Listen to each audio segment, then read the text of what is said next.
Pharaon dominait l'Égypte avec une arrogance totale. Il opprimait les fils d'Israël et, par peur d'une prophétie, ordonna de tuer tous leurs nouveau-nés. Dans cette période d'injustice, Allah inspira à la mère de Moussa d'allaiter son enfant, puis de le déposer dans le fleuve lorsqu'elle craindrait pour lui.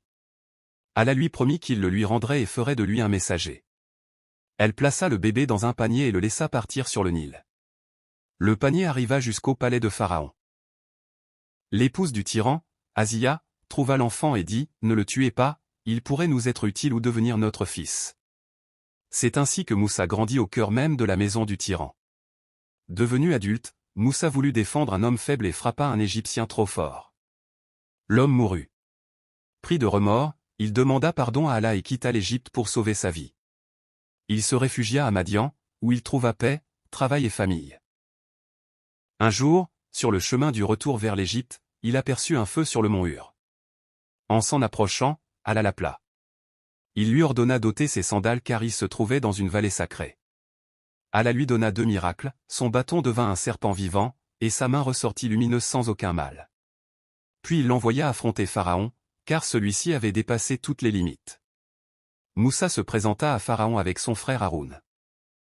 Le tyran rejeta la vérité, se proclama « Seigneur suprême » et convoqua ses magiciens. Lors du duel, leurs cordes semblèrent ramper comme des serpents, mais le bâton de Moussa engloutit leurs illusions. Les magiciens, frappés par la vérité, se prosternèrent et déclarèrent leur foi. Alors, Allah ordonna à Moussa de faire sortir les fils d'Israël de nuit. Pharaon les poursuivit jusqu'à la mer. Quand tout semblait perdu, Moussa dit « Allah est avec nous ». Par l'ordre divin, il frappa la mer avec son bâton, l'eau s'ouvrit et forma 2 murs gigantesques. Le peuple traversa, et lorsque Pharaon s'engouffra à son tour, la mer se referma sur lui.